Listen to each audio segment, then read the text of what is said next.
Hello Alibaba shoppers, tired of sky-high shipping costs eating your profits? In 2025, you can slash those fees and boost your margins. We'll share 3 proven tricks to save big on the shipping. Firstly guys, Alibaba charges based on weight or volume, whichever is higher. Ask your supplier to use compact packaging to shrink the dimensional weights.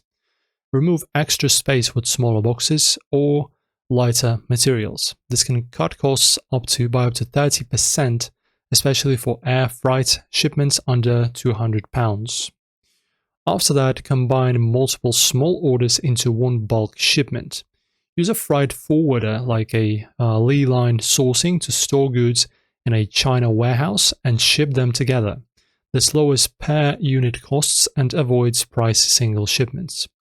For orders over 500 units, you'll save big with sea freight.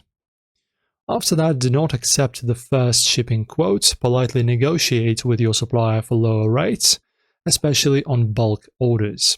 Compare quotes from freight forwarders on Alibaba's Freight Center for better deals. Offline quotes often beat online ones by 10 to 20%. And that's pretty much it, guys. Optimize packaging, consolidate orders, and negotiate to save on Alibaba's shipping. Got a cost-saving tip? You can share it below in the comment section. And of course, guys, support us by giving us a like and subscribe to our channel for more such hacks. Catch you next time.